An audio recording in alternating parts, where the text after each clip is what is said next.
What's going on, everybody? Dogman Dan here, and we are back in Warframe. We are still trying to test out this whole Hydroid build. I've shifted things around. Excuse me. If you watched the last episode, we failed when I was doing it more of a power and duration. This is not a power and duration build. This one's going to be different for this run, so hopefully we can survive. I am going to run around mostly running Brack and my Orthos Prime that I'm trying to level up. Be prepared for heavy resistance. And we're going to have some fun with both of those. I've got the Attica on me. Probably run out on the way out of here if we can survive long enough. Let me just test these here to see my time. Okay, so that's, what, 3 seconds now? That's about half of what it was, or even less than half of what it was there. Okay. 20 seconds on the undertow. Okay, so I've this setup actually has taken about half of my duration off. We're focusing on proficiency or energy efficiency here with some duration, but we're focusing mostly on energy efficiency for this build. So this is going to include the fleeting expertise inside of this one. Oh. Well, Pistol Master is my achievement for this. Yeah, that'll be fairly easy to do with the Brack attack.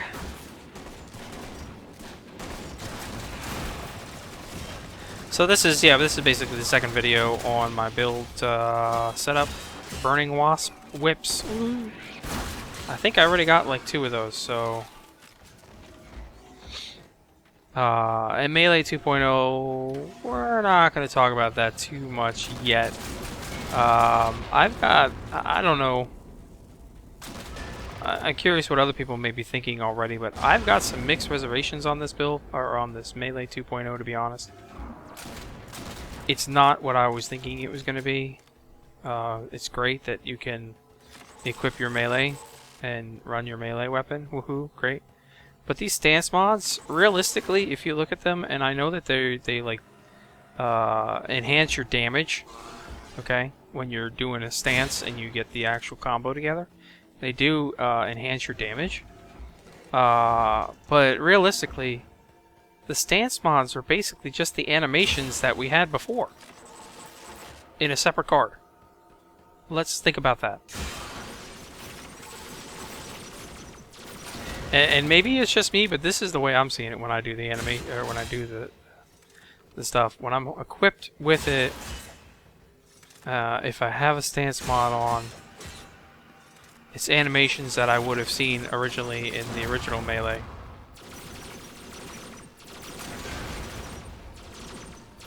Again, don't 100% hold me to it, but you know, I was expecting a little bit more than this Melee 2.0 that's actually come out, and I gotta be honest. And again, you can like it or hate it. You know, I'm just gonna share my opinions as I always do.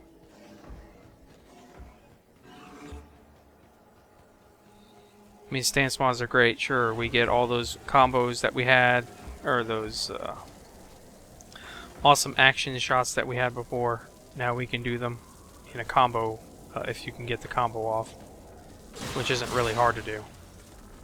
And sure, it gives you more points in your build to really work it out. Now, I'm happy they took the charge away and they're doing channeling damage. That is what I'm happy about on the Melee 2.0. That's where the change affects. This channeling damage, where it utilizes your power to make your stuff even better. That I'm happy about. And that does change your build significantly. And all your extra special attacks are much better than what they were.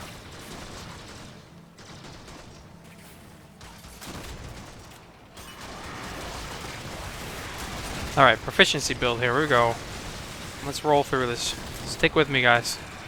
There's going to be a lot going on in here. I'm going to be dropping the barrage. I'm going to be dropping my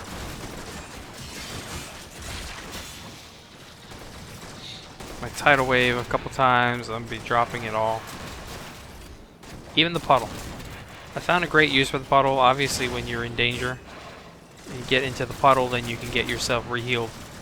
So it's kind of like a self-healing thing. That's if you push the button fast enough, which many times I don't, but...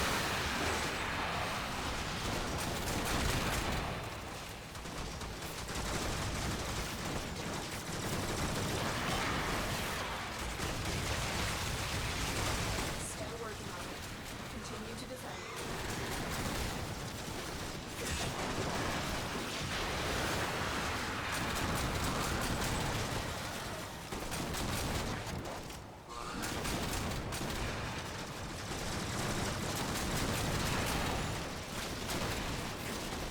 Okay, so unlike the last video, I'm able to hold my my energy, of course. But I've killed my duration time on this, and it's actually not turning out to be a bad thing.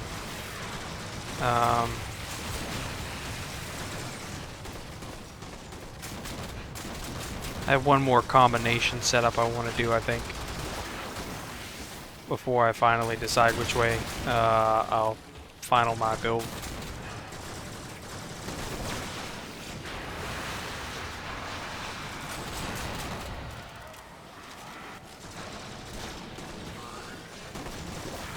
Area completed.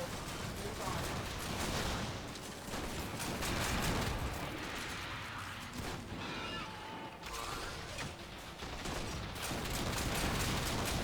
So, if we continue our question that I had posed in the last video that I did about this whole solar rail system and your thoughts and where I was at with it, I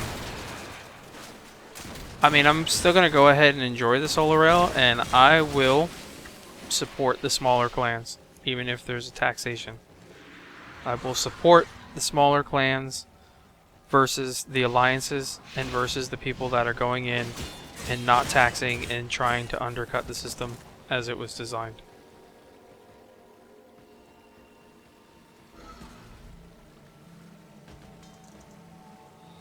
You guys can feel free to comment on that one below about your thoughts on that. But the way I see it, these large clans, these moon clans that already had 4,000 members because they had to be split up anyway, are now back as a 4,000 member group. Versus a small clan that can deploy one time a rail, but can't necessarily be able to maintain against a large clan. So my support's going to be going to the clans over the alliances. But we're still going to enjoy these solar rail dark sectors somehow, whether it's just straight gameplay. And I hope that at some point I'll be able to deploy one of the clan rails. We have one, we have a second one building. And that's about it. I think I'll only have two. And we'll see, because we don't even know what the resource is like yet. We don't know. Man, it's so nice to have the Orthos Prime finally.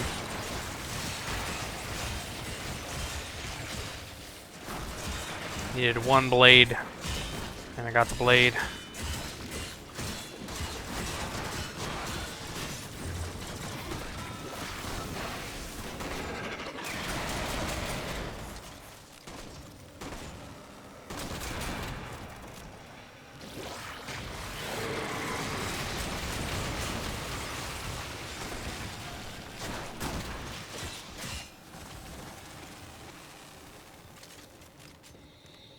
Fun times, fun times. I'm liking this. I'm liking this build.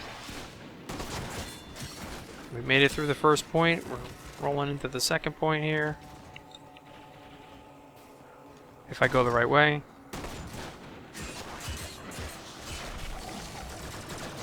Orthos Prime just chops things up. And I don't even have a stance card on there.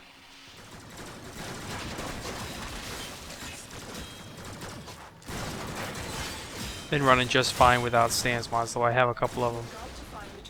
And it'd be cool to get some of those animations that we had before. Be able to melee them in myself, or put them in myself.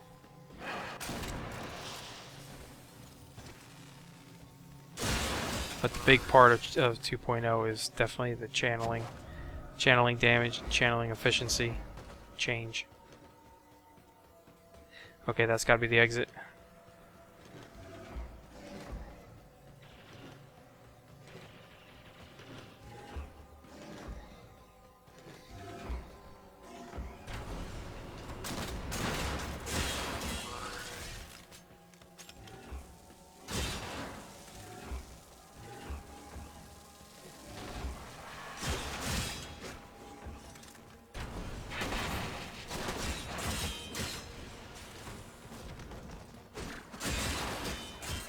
And they really need to come up with some kind of good secondary weapons, to be honest. There's so few really good secondary weapons. Always find yourself reverting back to the same ones.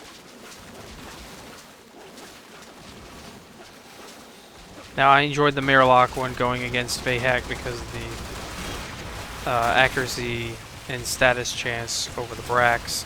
Accuracy and status chance. The status chance allowed me to proc a lot more.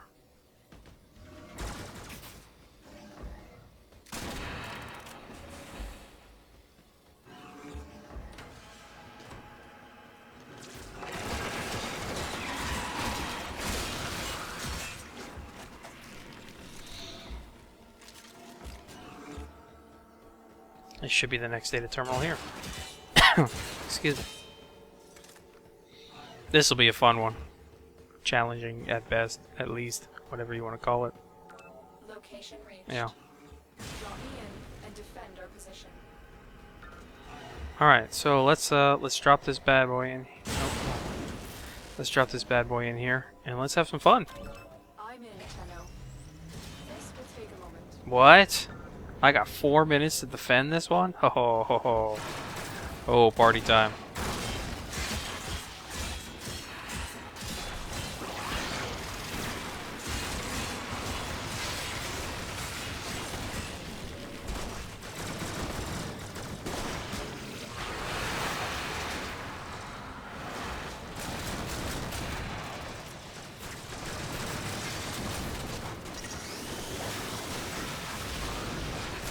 So, I mean, I liked the duration before, you know, when I had all that extra duration on, but the problem I found with that was, you know, I mean, his abilities are damage over time, right? So, for the most part, if you don't kill him within the first couple of seconds, then you're not going to kill him. You're going to have to drop your ability again or take them out because they've been stunned. I mean, the knockdown on this tidal wave thing is awesome. Undertow, whatever you want to call it. The barrage is pretty good. It's a little inaccurate, but it does a lot of damage when it hits. Just like so. So I'm liking that. I'm actually liking this build for the fact that, like, even the AoE doesn't last that long. It lasts long enough to do enough damage and, for the most part, kill the lower end enemies almost instantly.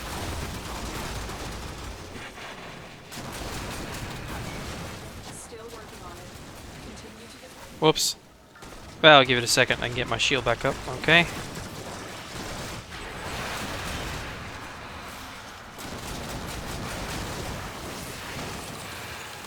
Knock them all down. Hey, Viper.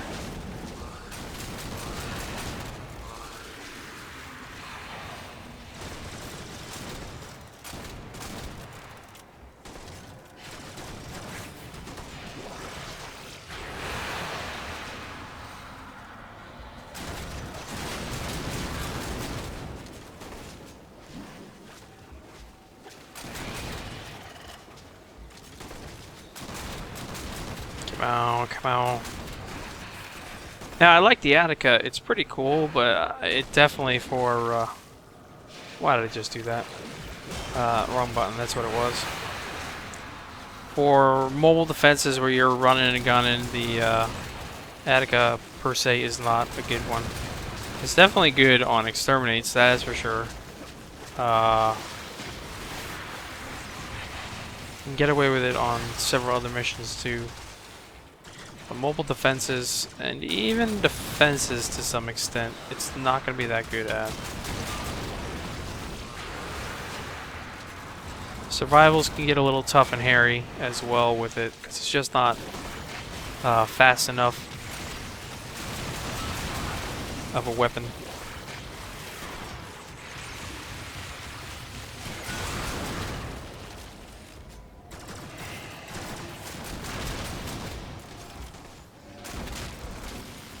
I got the Nami Scalas done. They were pretty friggin' awesome. I just had to obviously do some build testing on that to finalize that build. And Odds were against us, Tenno, but we did it. well, we made it through. Awesome. But now I'm focusing on this Orthos Prime, and then I can start the Nikana. Nikana is done and in my inventory. Once we get through the Nikana, we can get onto the Dragon Nikana, which I assume will pretty much both be built the same way.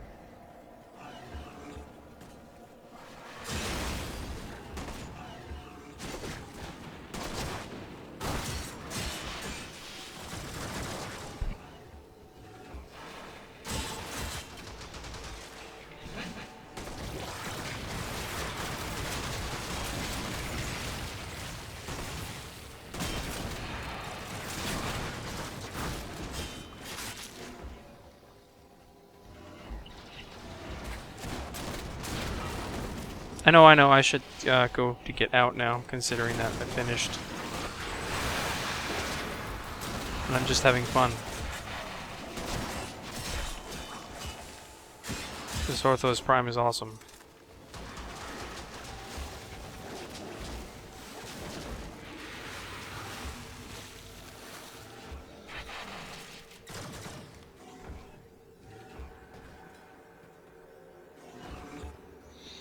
Wow.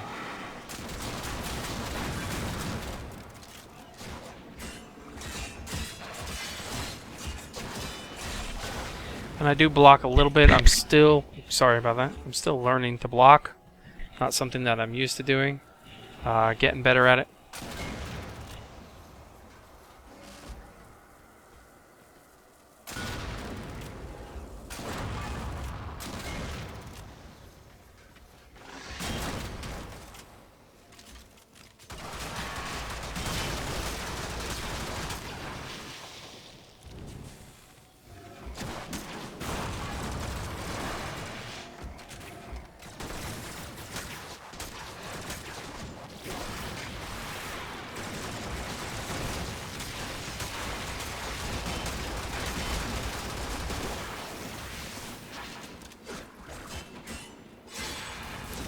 I mean, the way the Attica works, I mean, even leading the bullets sometimes you totally miss. Or leading the bow or whatever you want to call it. Oops, totally missed him. Ow. Sorry. The puddle. Get myself up. There we go. Whew, just relax for a second. We won't talk about the golden puddle. We'll leave that up to your own imagination.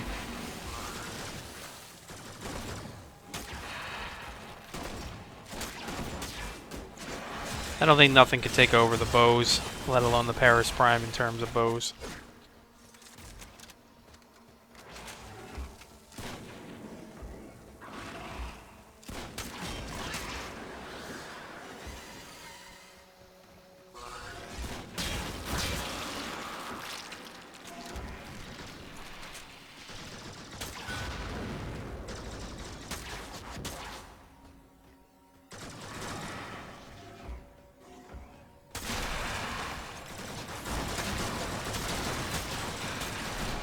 But I mean, I could if I really wanted to, I could put some forma into this and probably make this one a little better, the Attica. I think right now I've got heavy caliber on this build. And it's still accurate enough. But I think that's it. I think we made it through. So, this build is a little bit better than the other build. So I'm pretty happy with that. We'll do one more test run. And then probably start working on the actual build video for you guys. So, thanks for watching. Please do like, comment, and subscribe. I'll catch you guys in the next episode. See you later. Mission complete. Excellent work, Tenno.